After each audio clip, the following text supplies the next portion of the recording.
Olá, pessoal, tudo bem? Eu sou a Cris Kerr, da CKZ Diversidade, e hoje nosso encontro é Cris e Lu Respondem. Então vamos deixar o pessoal ir entrando aqui um pouquinho. Daqui a pouquinho a Lu vai entrar. A gente já tem aqui uma série de perguntas. E também, quem tiver perguntas sobre diversidade e inclusão, fica à vontade para participar aqui junto com a gente. Mariana entrando, vamos deixando o pessoal entrar.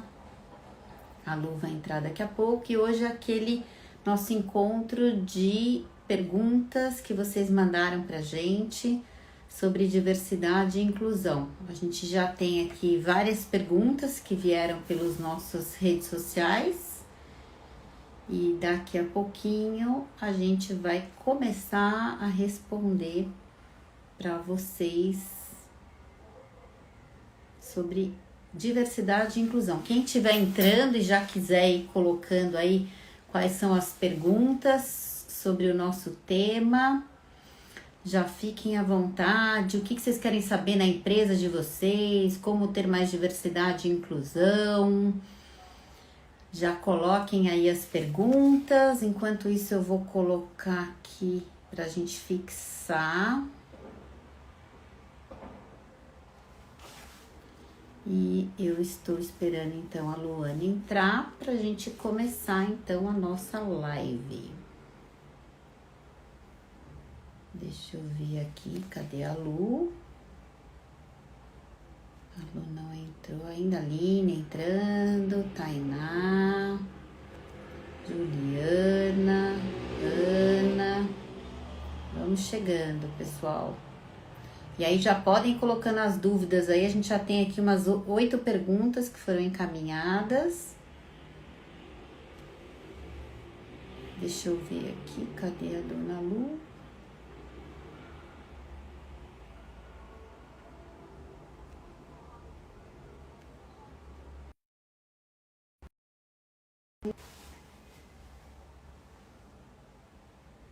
Vamos entrando, Andréa, Polly, a Josane.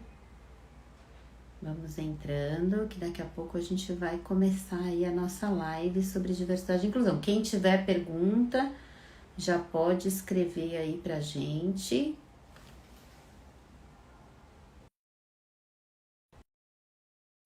Deixa eu ver aqui minha conexão, tá ok.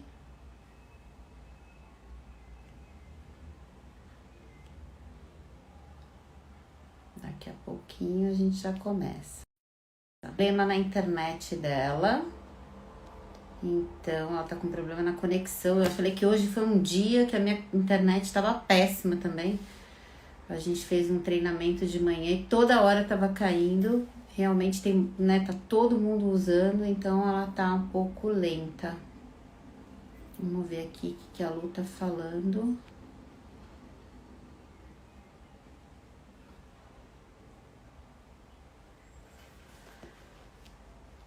Estamos esperando a nossa convidada, Luane, entrar aqui junto comigo para a gente responder as perguntas de vocês, mas ela tá com um probleminha na conexão e daqui a pouco ela já tá entrando. Ah, agora a Lu entrou. Pronto.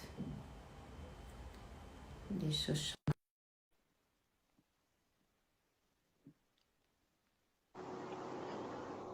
Oi, Lu. Oiê, Falei que hoje tá difícil, né? A conexão da internet hoje tá, meu Deus do né? céu, não tá fácil, né, Cris? Não tá fácil. Tava falando pro pessoal que já entrou que a internet hoje dando um treinamento, toda hora ela caía também, né? O quanto tá difícil aí com todo mundo usando tanto, né? Uma demanda muito É, grande. eu tentei pelo Wi-Fi, tentei pelo 4G e entrava e caía, então tá complicada mesmo. Na verdade, eu sempre meço antes de entrar para ver qual tá melhor, se tá o Wi-Fi ou a internet do celular mesmo. E hoje, por um acaso, estava Wi-Fi. Vamos ver, né? Se daqui a pouco tem que mudar de novo.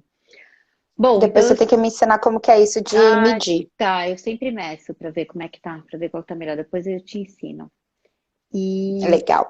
então, eu sou a Cris Kerr, da CKZ Diversidade, e a Lu é nossa especialista aí no tema de equidade étnico-racial e diversidade e inclusão. E hoje a gente vai responder algumas questões que foram enviadas para a gente pelas nossas redes sociais, e também estamos super abertas aqui a tirar dúvidas de vocês sobre o tema também, né, Lu? Ai, É Lu, isso, pessoal. e a primeira é para você mesmo, né? Essa primeira Ah, perguntinha que é? veio aqui.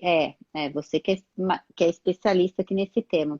A pergunta foi do Jonathan Ferreira. Ele perguntou o que que é racismo estrutural. Tá. Tem muita gente perguntando isso porque nós estamos falando muito sobre racismo estrutural agora, né?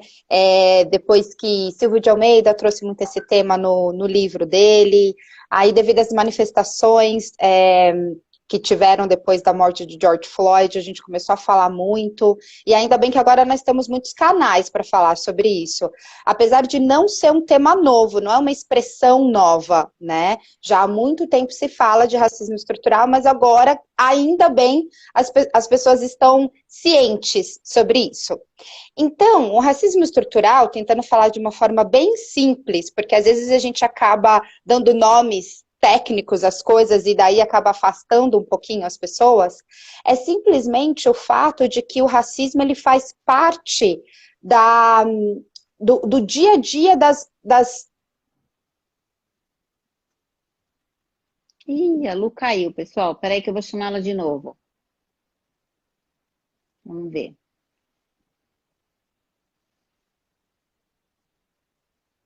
Aguardando Luane. Ela falou que tá meio instável. Oi, Agnes, tudo bom? A Dea Dantas também falou que é sempre uma alegria estar aqui com a gente. Que bom, a Agnes também é nossa consultora da CKZ Diversidade, especialista em coaching inclusivo. Fizemos uma live em julho, acho que foi, né, Agnes? Deixa eu ver o que aconteceu com a Lu aqui. Deixa eu tentar chamá-la de novo. Ela está com alguma instabilidade. Saudades também, Agnes. Não vejo a hora de poder tomar um café, né, com as pessoas queridas, amigas, clientes, porque não tá fácil, né, esse isolamento social. Vamos ver se a Lu já está entrando. A gente estava falando sobre racismo estrutural e aí a Lu caiu, a Lu voltou. Voltei, Oi. gente. Caí, mas não machuquei, tá? Tô bem. Então, gente, eu estava falando sobre o que é o racismo estrutural, né? O racismo estrutural, ele consiste em que as ações das empresas, das instituições e das pessoas, elas são baseadas em racismo que estão tão enraizados no nosso dia a dia que muitas vezes a gente não vê. Né? Então, as formas de comunicação, as formas do que é certo e do que é errado, tá tudo tão enraizado que faz parte da estrutura já do dia a dia da gente. Então, quando as empresas elas atuam de forma racista, as instituições governamentais ou não governamentais também atuam de forma racista, ou seja, racista seria o quê? Você ter uma ação que vai privilegiar uma raça em detrimento à outra. E quando isso acontece dentro da nossa sociedade, é o que nós chamamos de racismo estrutural. Tá? Que não adianta uma pessoa não ser racista, se o ambiente que ela está, todos estão agindo de forma racista. Então, dentro de uma empresa, né, se o processo seletivo da forma que você contrata, como que é o processo seletivo? Você coloca lá que você precisa de pessoas com boa aparência? O que significa boa aparência dentro do meio corporativo? Né? Será que é algo que há muito tempo foi dito que boa aparência era um tipo de pele, um tipo de cabelo, um tipo de comportamento? Se é isso, se você continua aplicando esse tipo de nomenclatura quando você está divulgando uma vaga, significa que você está tendo um ato racista. Às vezes sem perceber, às vezes percebendo, mas é que já fazia parte tanto dos processos seletivos, esse tipo de descrição, que nem as empresas não sabiam que aquilo era um ato racista. Então é isso, quando é tão estrutural, quando faz parte da espinha dorsal de todas as instituições, nós chamamos de racismo estrutural, tá? Tem um monte de explicações, o que eu quero chamar aqui, o Jonathan, né, que mandou essa pergunta pra gente, o Jonathan Ferreira, né?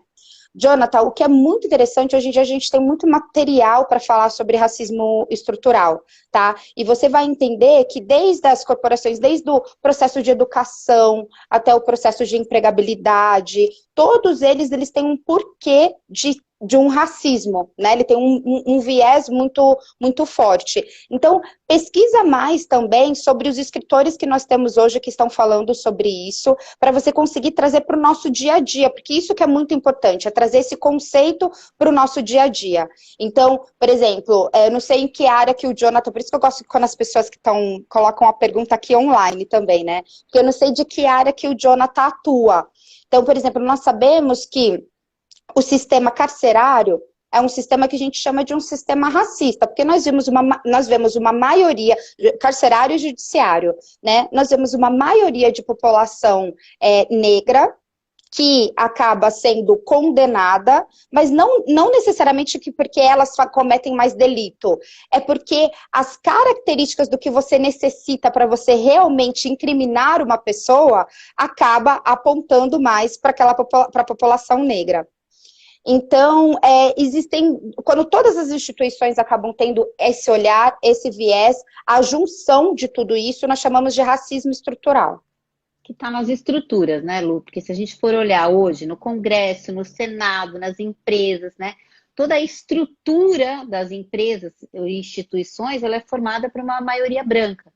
Então, uma pergunta, Lu, que normalmente eu própria me questiono, que é um posicionamento de algumas empresas, eu fiquei pensando se isso, na verdade, eu entendo como elitista, mas eu queria trocar aqui com você, será que isso também não é um pouco racista? Quando a gente, por exemplo, ouve nas empresas que as empresas querem apenas faculdade de primeira linha, como a gente ouve, ou faculdade top, ou whatever, que nome que a empresa dá, né? Que a gente normalmente trata isso muito mais como elitista, mas será que também a gente não pode tratar isso como racista? Porque quando a gente vai olhar nessas faculdades, né?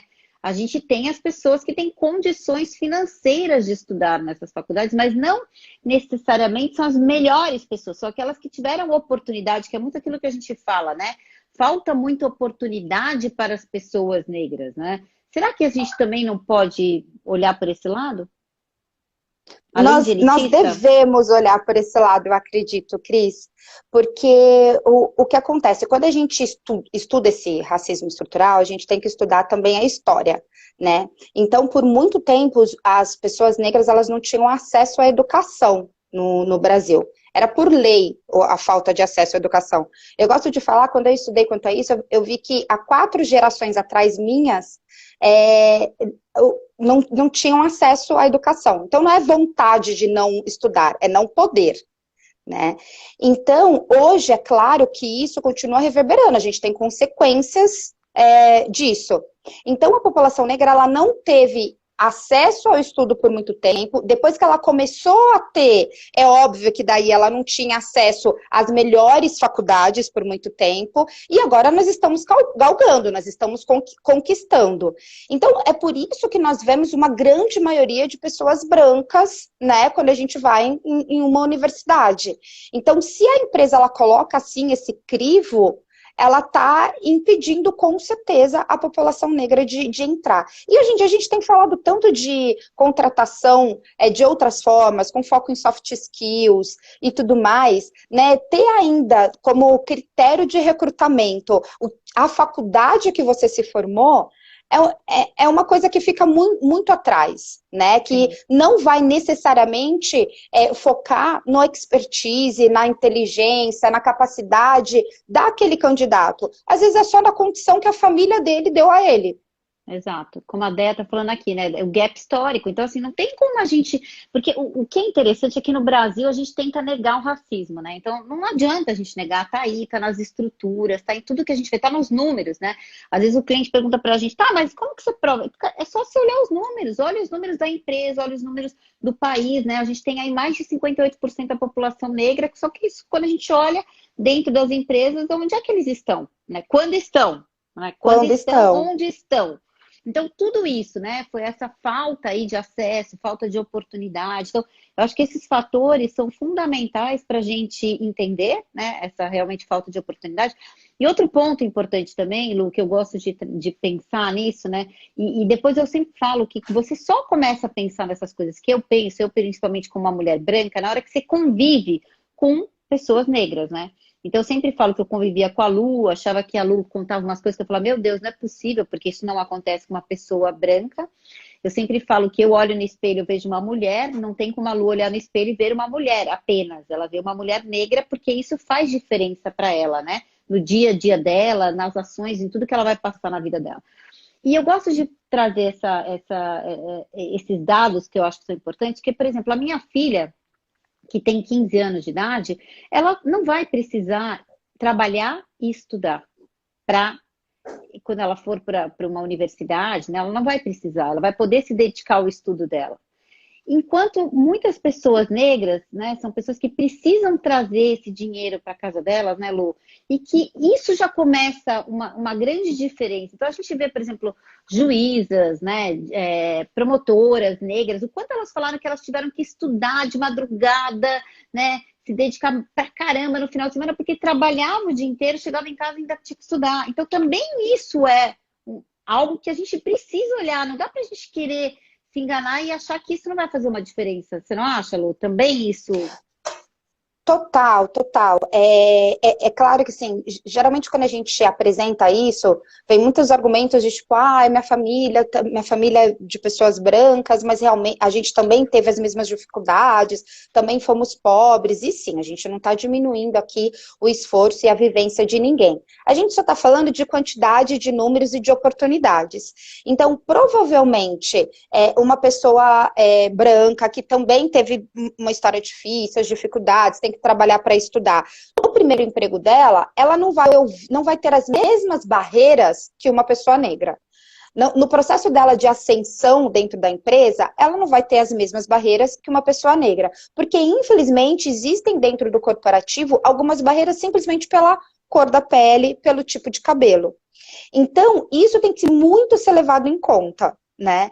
E o desgaste emocional, as microagressões que as pessoas negras elas passam até chegar lá. Uhum.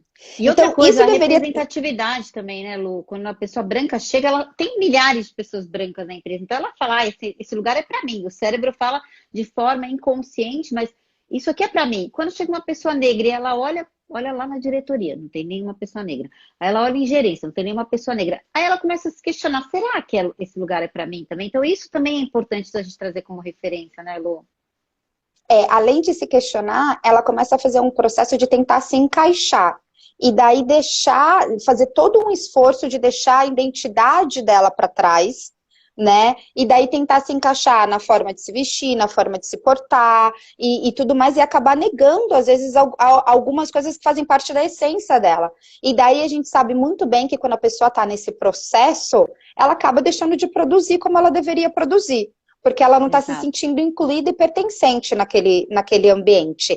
E uma Sim. coisa que é super interessante, Cris, é que a gente está dando aqui um foco racial, por causa da primeira pergunta, que era sobre racismo estrutural, mas tudo isso que nós estamos falando se aplica a vários representantes de grupos minorizados. Então, uma pessoa do grupo LGBTI, né, uma pessoa trans também vai sentir a mesma Uhum. coisa, uma pessoa com deficiência vai sentir a mesma coisa, vai falar assim, puxa, eu tenho que fazer um esforço duplo para chegar aqui. né? Eu tenho que fazer um esforço duplo, triplo, às vezes, para mostrar que eu sou capaz. Porque as portas não estão escancaradas somente por quem eu sou, né? E isso por causa de processos totalmente estruturais, de não acreditar nas pessoas por quem elas são, de acreditar, de dar preferência por um tipo específico de pessoas que, em sua maioria, são pessoas, né, brancas, em sua maioria homens e tudo mais. Então, a gente gosta muito na CKZ Diversidade de falar da gama que é diversidade, quando a gente fala, né? Porque geralmente diversidade a gente fala, pessoas negras, pessoas com deficiência, né? Pessoas do grupo LGBTI+, só que tudo se relaciona, gente. Então, quando a gente fala é óbvio que existe uma diferença histórica em cada um deles, mas essa coisa de não se sentir pertencente, de não ver representatividade, de ter que se provar, isso funciona para todos os grupos e é desgastante demais, né? E a empresa acaba perdendo muito com isso, perdendo talentos com isso. Que tem a ver até com a segunda pergunta aqui, que eu já vou fazer, que eu vou só falar aqui que a Déia colocou: precisamos cobrir este gap com ações afirmativas e cotas. Sim, precisamos ter ações afirmativas. A gente viu, por exemplo, o Google e a Ambev, o que eles fizeram? Eles eles estão contratando um grupo de pessoas negras para a empresa, entrando como trainees, e nesse grupo eles vão dar o inglês. Então, eles vão pagar o curso de inglês para que essas pessoas possam ter acesso à empresa. Então, está aí uma ação afirmativa super importante, né, para a gente conseguir quebrar isso. Porque algumas empresas realmente precisam que todo mundo fale inglês. A gente sempre traz esse questionamento: será que até o estagiário, o jovem aprendiz, né, todo mundo precisa falar inglês? Aí também, para rever um pouquinho isso. E cota, Déia, é algo que a gente não recomenda este nome específico nas corporações, porque cota ainda está muito associado com incompetência. A gente, quando fala cota, a pessoa fala, eu vou ter que contratar. Então, a gente trabalha com meta. Meta é a mesma coisa, Cota, o que é? Um processo transitório que tem começo, meio e fim, mas as pessoas ainda fazem associações erradas. Então, vamos usar meta nas empresas, porque daí a gente consegue acelerar, ter KPIs. Então, por isso que é tão importante ter um senso. Onde é que eu tô?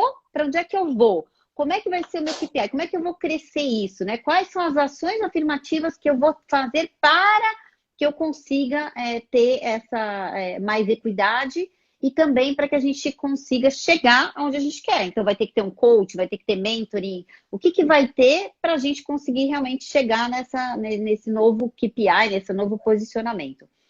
A Tiane está colocando que vocês são incríveis. Pode falar, Lu. Deixa eu só falar. Não, só complementando uma coisa para reforçar que isso que você falou é focado realmente no corporativo. Agora, as cotas universitárias, que foram uma das primeiras ações afirmativas governamentais, são importantíssimas para a gente realmente conseguir balancear esse leque de educacional que nós temos no nosso país, né? Só para as empresas, que como as pessoas já estão acostumadas com a palavra meta, então vamos ter meta para a diversidade. Só que, de novo, é o que a gente fala muito na sequência de diversidade. Não adianta só ter meta para a diversidade, para aumentar o número de diversidade, se a gente não criar uma cultura inclusiva, onde as pessoas se sintam pertencentes, onde elas possam ser quem elas são, que elas não tenham que fazer exatamente o que a Agnes está colocando aqui. Tem uma amiga negra que me confidenciou recentemente que não se aceitava como negra, alisando o cabelo e procurando se vestir como branca para ganhar espaço no mundo corporativo. É isso.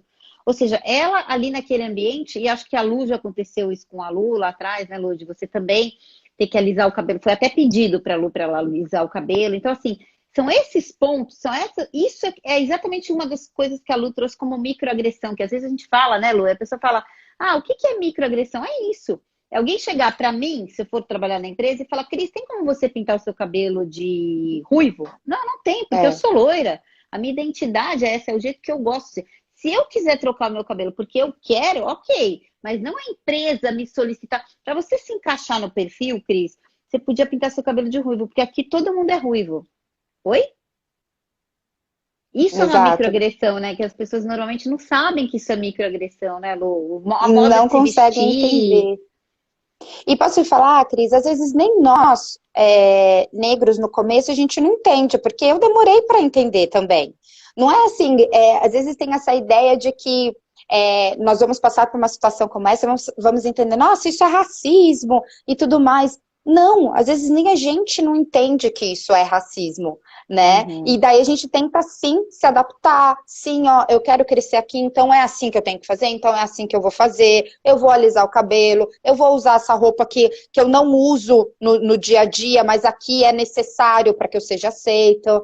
Então é um processo muito dolorido isso, de você realmente ter que apagar a sua identidade para conseguir ser aceito, para conseguir se encaixar. Então, eu já fui chamada, acho que eu já falei algumas vezes aqui nas nossas lives, que eu já fui chamada em RH, por RH falar assim, olha, por você ser a única negra, você já chama muita atenção, então não usa roupa colorida, tenta usar só preto, bege, que assim, que não vai chamar atenção. Então, assim, quando na vida uma pessoa branca é chamada no RH para falarem isso? Não, Nunca. a não ser como já aconteceu numa empresa que eu trabalhava, que uma pessoa, uma mulher, ela é com uma saia muito curta, então realmente era muito curta a saia, e aí ela foi chamada porque a saia estava muito curta. Então, para isso, só que eu vi uma pessoa branca ser chamada, mas nunca para mudar o cabelo, ou para colocar uma coisa que não seja que não seja chamativa, ou algo do gênero, eu não conheço. Pode ser que aconteça, né? É porque também tem esse negócio do dress code, né? A gente fala muito isso com os nossos clientes. O quanto isso você faz a pessoa entrar dentro de uma caixinha de novo e não poder ser ela mesma, né? E de novo, né? Uma caixinha num padrão eurocentrado, né, Cris? Exato. Que é isso que é importante entenderem, porque já teve cliente que falou assim, não, mas a gente sempre teve dress code. O dress code é para todo mundo. Então, não existe isso. Tá bom, o dress code é para todo mundo, mas ele foi estabelecido baseado no quê? Numa cultura eurocentrada, numa cultura, tipo, branca. Então, isso que tem que entender. O dress code, ele não foi estabelecido respeitando a diversidade das pessoas, né? Então, nós temos que entender essa história também. Tem mais uma coisa que eu acho que eu queria comentar aqui, Lu, dessa parte racial, depois a gente pode mudar aqui para a próxima pergunta, mas que foi uma coisa que me tocou tanto que a gente fez um grupo de afinidade essa semana para um cliente nosso, aquele vídeo das bonecas, né? Então, é um teste que foi feito em 1940 e foi repetido por alguns países, né? E especificamente esse que a gente trouxe foi da Itália, e o quanto a própria criança, então é isso que é uma coisa importante, né? O quanto a criança já está construindo os estereótipos do que é bom, do que é ruim, de quem é malvada, de quem é boazinha, por muitas coisas que ela vai vendo, do filme, da novela, da representatividade, que é tão importante, né, Lu? E o quanto ela vai apontando tudo o que é positivo para a pessoa, para a boneca branca e negativo para a boneca negra, né? E o quanto depois, na última pergunta, com quem você se parece, né? E aí ela vai com o dedinho e aponta na boneca negra. Então, é muito isso também da própria pessoa negra, por tudo que é característico de negativo, de ruim, tá na pessoa negra, por essa construção que é feita, a própria pessoa quer negar a sua identidade, né? Então, acho que isso também é um ponto muito relevante para a gente trazer, né, Lu? E isso, a gente continua falando sobre o racismo estrutural, né? Foi tão enraizado esse processo de embranquecimento na nossa sociedade, que por muitas décadas se falou que ser negro era ruim. É uma coisa ruim, é uma coisa cientificamente provada como errada, como ruim, como pecaminosa e tudo mais, né? Na história foi assim. E até hoje, quando você vê referências de coisas boas na mídia, ou a top model, ou a mocinha da novela, ela sempre é branca, né? E as referências das coisas ruins, negativas, né? Então, o bandido da novela e tudo mais é sempre negro. Então, o que vocês acham que isso cria na aceitação de uma criança? Né? Vamos lá, mais para trás ainda, quando ela está na escola aprendendo sobre história, né? Quem ela vê que representa ela, né, como pessoa negra, e quem representa as pessoas brancas. Então, as pessoas negras que nós temos na história e passado na escola, são somente as pessoas, os africanos escravizados. E todos os outros heróis, descobridores e tudo mais, são pessoas brancas. Então, essa criança negra, ela vai crescer entendendo o quê? Que quem representa ela não é bom, né? Que ela não é boa, que ela não é boa o suficiente e tudo mais. Isso vai mexendo no psicológico da criança de uma forma absurda. Eu sempre falo que eu sou geração Xuxa, né? Então, imagina, eu era louca pela Xuxa, tinha 1000 Barbies e meu sonho era ser Paquita. Mas eu entendia que eu não me encaixava, que ninguém se parecia comigo.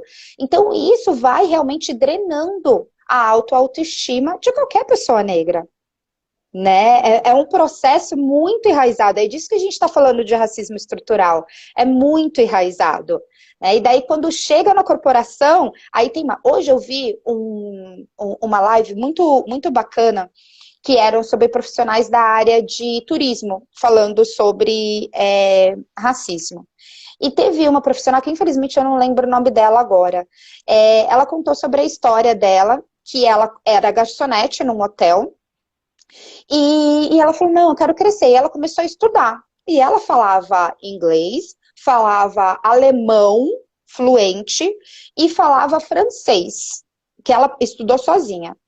Aí, tá, ela foi fazer um processo seletivo num hotel, e o primeiro processo foi ótimo, a recrutadora falou, nossa, ótimo, tarará, falou em alemão com ela, porque precisava de alguém especificamente para falar em alemão, falou em alemão com ela, foi incrível. Aí falou assim, olha, eu vou te mandar a ficha pra gente já te contratar, os processos finais. Aí demorou, a mulher não entrou em contato, ela entrou em contato, falou, o que aconteceu? Aí, sabe o que é? Que o meu gestor me viu passando com você, e daí falou que queria falar com você de novo. Pra Aí ver ela se o achou alemão era bom. estranho. Hã? Pra ver se o alemão era bom de novo? Só que sabe o que é pior? O gestor não falava alemão. Então, ele fez ela escrever um monte de coisa, fazer teste, fazer um monte de coisa, só que ele mesmo não falava alemão e não falava Pra francês. mandar pra alguém pra ver Aí, se ela falava, se estava certo. aí o que ele falou pra ela? Ele falou assim, eu queria saber se você estava falando a verdade ou se você não estava mentindo. Então, é só a gente fazer uma reflexão. A gente acha mesmo que se fosse uma mulher loira de olho azul, ele ia precisar fazer esse teste para ver se ela não estava mentindo? Uhum. Né? É isso que a gente fala quando é estrutural. Na cabeça das pessoas, a pessoa negra ela tem que provar o que ela está falando muitas vezes mais. Uhum. Né? Não adiantou o processo dela de batalha e de conseguir. Né? Você vai ter alguém ali duvidando. Exato. Bom, Lu, vamos para a segunda pergunta, que a gente ficaria a live inteira falando sobre racismo estrutural, né? Porque tem coisa Verdade. pra caramba pra gente falar sobre esse assunto, né? Mas vamos lá. Olha a pergunta que a Daniela Martins mandou pra gente. Como reagir à piada quer dizer, que é mais ou menos piada, né? De que fomos promovidas só por sermos bonitas. Então, normalmente, né, Lu, a gente fala assim, quando tem uma piada, seja ela qual for, para não ser, porque a gente sempre usa a comunicação não violenta para falar com as pessoas de qualquer tema sobre diversidade e inclusão. Eu sei que aqui dá vontade de dar aquela resposta, mas o melhor é reagir perguntando assim, não entendi sua pergunta. Então, sempre faz a pessoa repetir. Exato, repete o que você falou. E aí, isso é algo que a gente tem trazido recorrentemente, né, Lu? O quanto essa brincadeira, o quanto isso aqui quer dizer o seguinte, olha, realmente ela só foi promovida porque ela é bonita, porque a mulher, de novo, né, o viés de desempenho ela tem que provar inúmeras vezes que realmente ela tem a competência. Então, o quanto isso, a gente fala, a mulher já tem a dificuldade, a mulher negra vai ter mais, a mulher negra trans vai ter mais, a mulher negra com deficiência, ou seja, quanto mais interseccionalidade, né, quanto mais caixinhas da diversidade, mais discriminação, mais preconceito essa pessoa vai passar, né? Exatamente. Então, eu concordo que sempre o caminho faz aquela pessoa repetir, sabe? Assim, a agressividade, ela não vai ajudar nesse momento. Por mais que o sangue possa subir, a agressividade, como que é mesmo o nome dela? Daniela? Daniela. Ô, Daniela, ó, dá aquela respirada ali, né? Vai tomar um cafezinho, e daí pergunta, Ou então até pontua. Porque se não foi uma pergunta de tipo, se foi só uma piada, eu acho que deveria pontuar. Fala assim, olha, eu sou uma profissional que eu tenho as qualificações para eu estar aqui, eu não gostaria que você fizesse de novo essa brincadeira, por favor.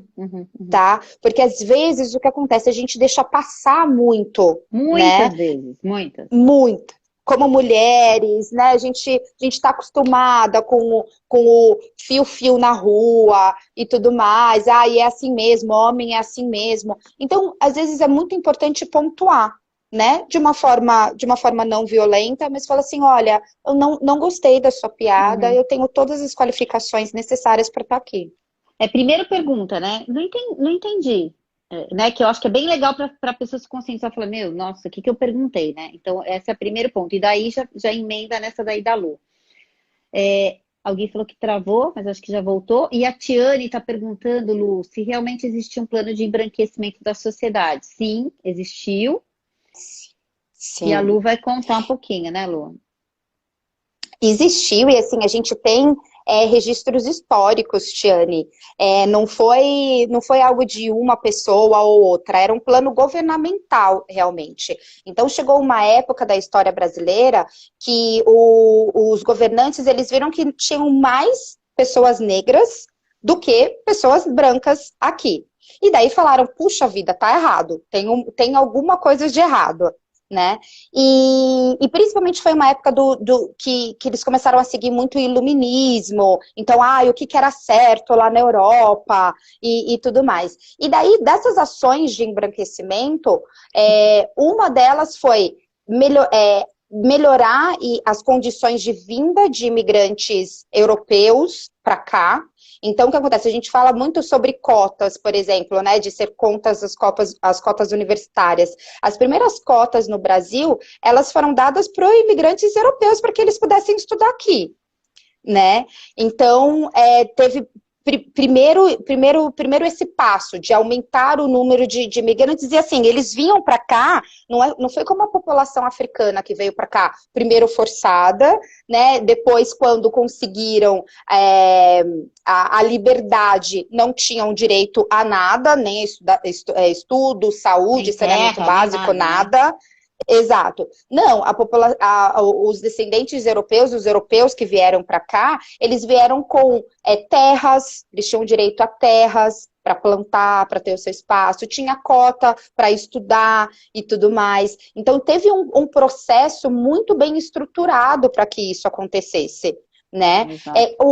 A expressão mesmo, quando a gente é pardo, né? Quando a gente é registrado como pardo, o que é? É assim, é um passo a mais de você estar melhor do que estar preto. Era mais ou menos a intenção que era dada, né, na sua época de registro, né? Porque afinal ser preto era uma coisa muito ruim. Então teve um processo. Menos de 10% da população, né, Lu, se auto-identifica como preta, né? A maioria é dada. Que é exatamente daí que você vê, né? Exato, exatamente. Então, e para a gente entender isso, como isso tá enraizado, assim, até hoje nós tivemos há pouco tempo atrás um governante muito, muito importante para a gente, que ele falou, tipo, em rede nacional, graças a Deus o meu netinho é mais claro, nós clareamos a família. Então, tinha isso, foi enraizado esse conceito de que você clarear a família era uma coisa boa, né? E isso aqui, eu tô falando ainda de ações aqui governamentais que são absurdas, né, com apagamento das pessoas negras, mas ainda existem coisas piores, que era também o estupro de mulheres negras, né? Para que elas tivessem filhos mais claros também. Então, esse processo de embranquecimento, ele aconteceu e ele foi muito violento durante muitos anos. É um horror, né? A Aline está colocando aqui que às vezes é melhor não pedir para a pessoa repetir, que às vezes a pessoa vai repetir a mesma pergunta lá quando fizer a piada, né, Lué? Tem gente que é sem noção, né? Tem. Pode acontecer, Aline. O Paulo chegou aqui, nosso querido. Bom, tem mais pergunta aqui, Lu. Como devo reagir a uma cantada ou assédio, principalmente sendo mulher e jovem aprendiz? Quem mandou foi a Paula Mello. E esse é um Nossa, problema que a gente está tendo, né, Lu, em algumas empresas que a gente atua, né? pois é, ainda mais sendo jovem aprendiz também, né? Porque daí, às vezes, alguns homens eles acabam se utilizando da inocência, digamos assim, da jovem, ou acaba oferecendo algumas coisas que acha que ela vai ficar ludibriada por ter acabado de entrar na empresa, né? E a gente tem muitos relatos, infelizmente, de empresas que têm caso de assédio a jovens meninas, né? Uhum. E não Então, só eu jovem acho, menina, né? a mulheres como um todo, Uhum. É, a porque elas são mulheres mais como um todo. vulneráveis, né? As jovens aprendizes são mais vulneráveis, né? Às vezes falar, vou te dar uma carona, daí ali no meio do caminho começa, né? Daí acha que porque deu uma carona pode acontecer alguma coisa. A gente já teve desde diretora no nosso fórum, né, Lu, contando, presidente, na verdade, de empresa, contando que foi assediada realmente pelo chefe do tipo, se você não sair comigo, você não vai crescer aqui dentro, né? Então a gente tem É, desde uma pessoa que está começando até pessoas que já estão ali que vão até saber se virar, né? Mas que é uma relação realmente, a Luciane está botando aqui uma relação de poder, a gente vê que é é muito bem isso. de chefe mesmo, muitas vezes, muito mais de mulher, de homem relacionado à mulher, do que também tem, às vezes, de mulher para Mulher ou homem, que homem. é muito raro, né? Mas eu lembro que às vezes eu falo, não, nunca vi isso. Daí um cliente uma vez contou pra gente. Eu já ouvi relato também uma vez ou duas só, mas assim, muito mais relacionado à mulher. Então, primeiro tem que trazer uma conscientização, né? O Paulo está falando aqui os cases de atletas olímpicas, né? Muito já aconteceu. E com pessoas que confiavam, né? Que elas confiavam, porque aqui o da ginástica olímpica era muita relação de confiança, né? E os pais confiavam também, né? Isso que Exato, era exato. horrível também, É, né? é. Horrível também. Mas E eu nas acho que empresas tem que ter um canal de denúncia, né, Lu? É o que a isso gente que eu ia fala. falar. É. Isso que eu ia falar. Principalmente para esses jovens, acho que depois de uma certa maturidade, a gente consegue realmente se colocar, pontuar, que nem nós até falamos da pergunta anterior. Mas para os jovens, eles precisam entender que existem uns canais de denúncia, ou às vezes tem até um departamento de diversidade e inclusão, ou um RH muito inclusivo. Então, Uhum, assim, especificamente para ela, que deve estar passando por isso que ela perguntou, o que eu sugiro é realmente ela procurar, se foi a liderança dela que assediou, procurar o RH e relatar, né? Se não foi a liderança dela, procurar o líder e juntos uhum. irem até o RH para relatar, tá? Não deixe passar em branco. Isso não é É. normal. Você não vai precisar disso. Às vezes é uma outra coisa que tentam colocar muito na cabeça de nós mulheres, né? Que nós vamos precisar disso, ou vamos precisar engolir isso para crescer dentro da empresa. Você não precisa disso. Quem está tomando uma atitude errada é quem te assediou. Então você deve sim procurar ou a sua liderança direta ou o RH para relatar o que foi feito, e daí juntos vem qual que vai ser a solução. Em alguns dos Concorda, nossos Cris? clientes, concordo, o que a gente tem feito, né? Dado um treinamento para jovens aprendizes, para elas saberem o que elas têm que fazer, como que elas têm que se comportar quando isso acontece, né? A gente tem recomendado muito para os clientes que tem um canal de denúncia externo, porque é muito mais confiável. A gente veio em pesquisa falando que é 6 vezes mais confiável quando é um canal de denúncia externo, porque quando é interno, muitas vezes a mulher tem receio de falar, né, o que está acontecendo, né, Lu? E também com as pessoas, né? Então tem que dar um treinamento também para os homens para eles entenderem o que é assédio sexual. Eu poder falar para ela que ela tá linda, maravilhosa, como outro dia alguém comentou com a gente, né? Uma cliente nossa comentou que a mulher passa, eles falam, ela não anda, ela desfila e tal, tal, tal, e sempre com umas brincadeirinhas. Então, isso é uma coisa que a gente tem que trazer essa conscientização.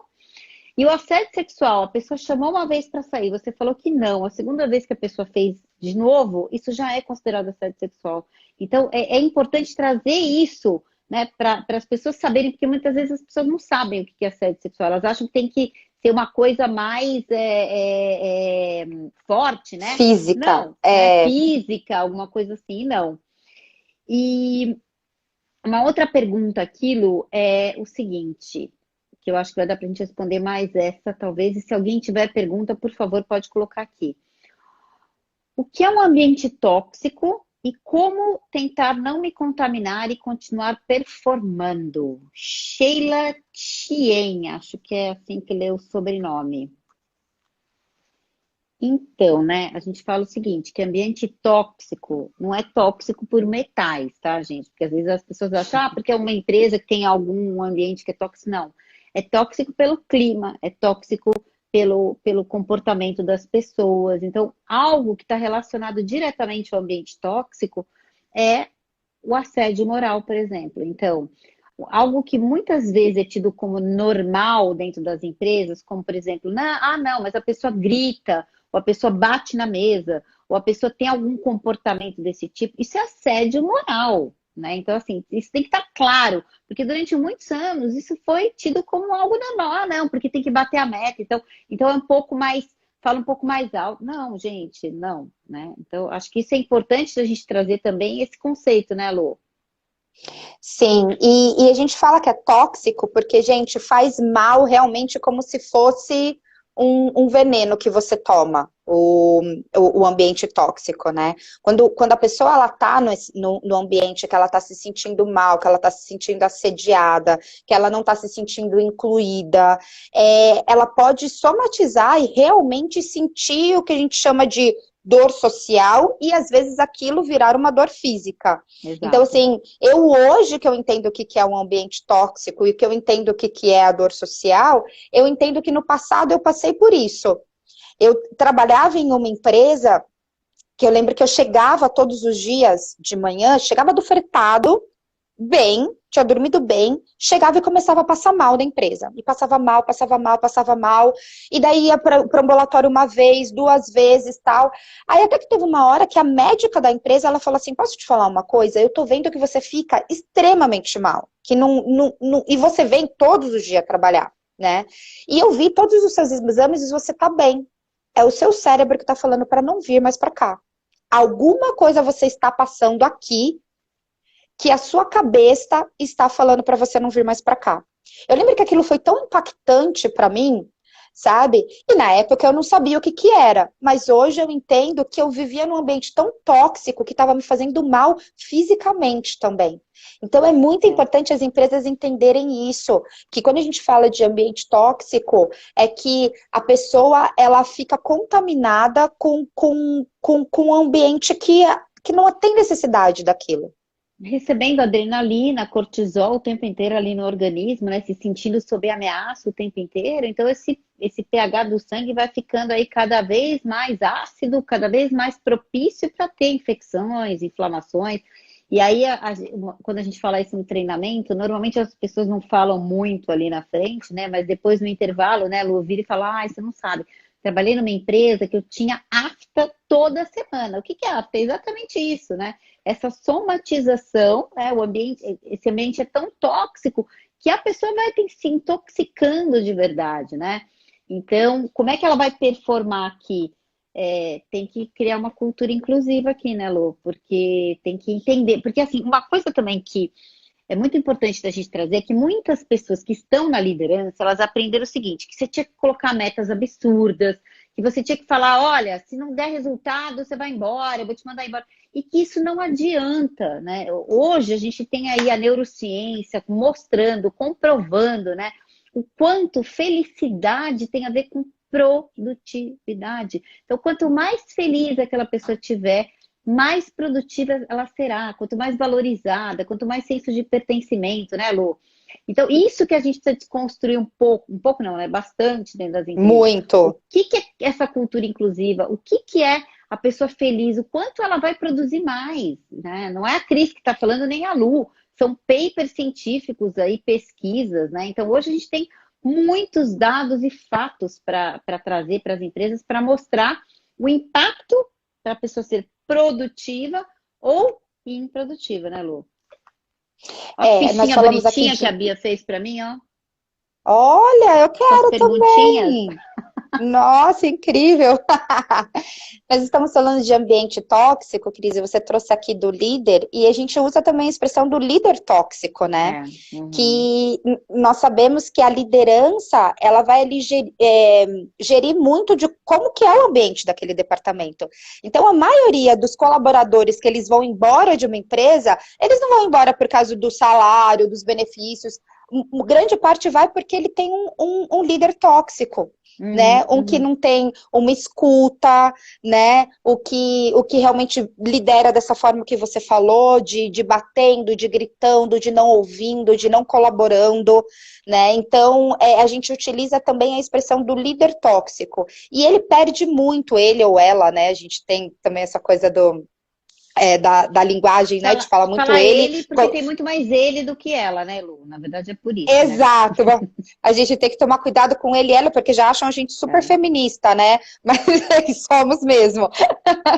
Mas existem também mulheres líderes tóxicas, né? Que consiste em você não pensar realmente no que aquele seu colaborador está, não se comunicar da melhor forma, de ter sempre Uhum. uma comunicação violenta para passar qualquer tipo de meta, de objetivo, de feedback, né? A gente tem usado agora o forward back, que é melhor do que o Uhum. feedback, porque você está Exato. realmente impulsionando, né, as pessoas a irem para frente. Então, é importante as empresas entenderem isso, que não adianta você colocar ali puffs coloridos na sua empresa, o café Ping-pong. melhor, o ping-pong, se a sua equipe não tiver realmente bem treinada. Se os Exatamente. seus líderes não entenderem realmente como que eles não devem agir para não serem um líder tóxico.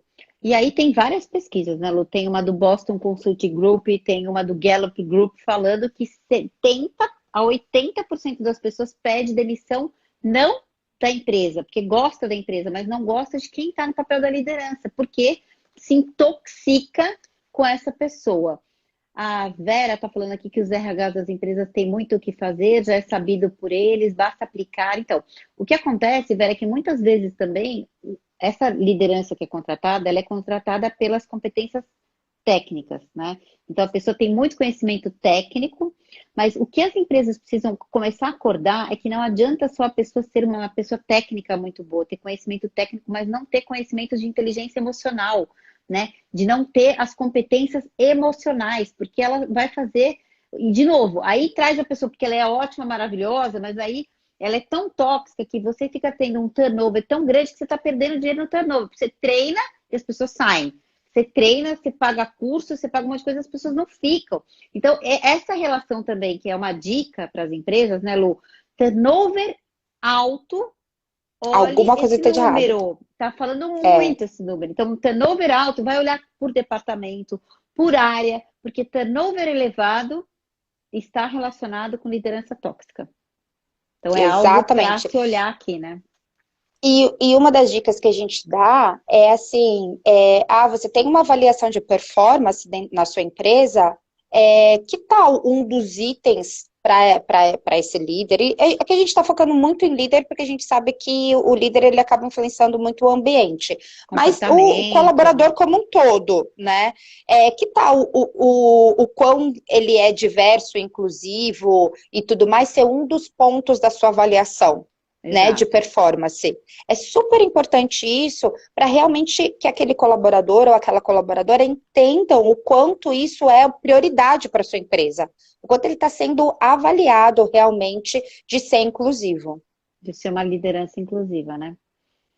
Bom, Uhum. eram essas as perguntas, não dá tempo da gente fazer mais. Tem mais 5 perguntas aqui para a gente fazer. Vamos deixar para a live daqui 15 dias para a gente falar sobre Cris e Lu respondem. Mandem suas perguntas para a gente. E para a gente ir terminando, Lu, a gente já tem nosso convidado ou convidada da semana que vem? Já temos quem será? Não temos Ainda não? ainda. Tá bom, tá bom. Ainda não. Tá, Tá a bom? gente está vendo aí quem será o convidado ou a convidada. Então fica aí uma surpresa para a próxima semana. E mandem suas Isso. perguntas para a gente responder sobre diversidade e inclusão. A gente tem o nosso canal no YouTube, que é CKZ Diversidade. A gente mudou, na verdade, a gente tinha um outro canal, então a gente agora está com um canal novo. Curtam o canal, porque daí vocês recebem todos os vídeos, a gente salva as lives lá, já tem 40 vídeos gravados sobre diversos temas de diversidade e inclusão, desde viés inconsciente, cérebro inconsciente, inteligência de gênero, inteligência emocional. Tem mais de 40 vídeos lá, fora todas as lives que a gente já fez até hoje. A Lu fez lives incríveis com convidados e convidadas, eu também. Tá tudo salvo lá no nosso YouTube, então, CKZ Diversidade. Curtam aqui no Instagram também e estaremos aí conectadas e juntas com vocês. Lu, deixa seu recadinho. Isso, gente. Até sexta-feira nós vamos divulgar quem vai ser o convidado ou a convidada da terça-feira que vem. Então, sigam a gente e aguardem novidades e utilizem esse material para realmente trazer a transformação para o ambiente de vocês de trabalho. E eu vou também pedir para a Vanessa do nosso time colocar lá no nosso canal alguns e-books que a gente tem relacionados a temas de diversidade e inclusão. Então, às vezes, eu quero trazer esse tema para a empresa, mas eu não sei muito bem como é que eu faço. A gente recomenda levar o e-book que tem várias pesquisas, tem vários dados, né? Porque a gente fala que muita gente gosta de dados e números, e aí tem bastante pesquisa, dados, números e fatos para a gente falar sobre a importância do tema diversidade e inclusão. E claro que podem contar com a gente. Se precisar de alguma coisa, canal direto aqui, escrevam pra gente no direct, liguem pra gente, estamos à disposição para ajudar no que for necessário ao tema. E às vezes a pessoa fica com receio de fazer uma pergunta por aqui. Se você quiser mandar uma pergunta para a gente responder daqui 15 dias no nosso Cris e Lu Responde, manda no nosso e-mail, que é contato@ckzdiversidade.com.br, porque daí lá você pode contar algo, por exemplo, que aconteceu na empresa, algum fato, e a gente pode te ajudar a responder sem que apareça. E aí, se você quiser, você coloca lá, não queremos falar o nome, por exemplo, e a gente não fala seu nome aqui. E aí a gente pode te ajudar a resolver, talvez, alguma coisa que esteja acontecendo aí dentro da empresa. Tá bom? Pode ser anônimo. E, gente, também, se vocês tiverem curiosidade de algum tema específico, a gente sempre está procurando aqui temas novos, né? Estamos trazendo convidados diferentes, com diferentes abordagens para a gente falar sobre diversidade e inclusão. E se vocês tiverem algum tema que vocês estão em dúvida, podem mandar para a gente também a sugestão. Então, tá bom. Lá no contato@ckzdiversidade.com.br. Então, obrigada por todo mundo que entrou aqui na nossa live. Ela vai ficar salva tanto no Instagram, no IGTV, como no YouTube, então, CKZ Diversidade. Tá joia? Obrigada, Lu, minha parceirona aí de tantos anos, no Cris e Lu Respondem, tá bom? Obrigada a você, Beijo, Cris. Um prazer. pessoal. Beijo, Obrigada, gente. Tchau, beijão, tchau. tchau.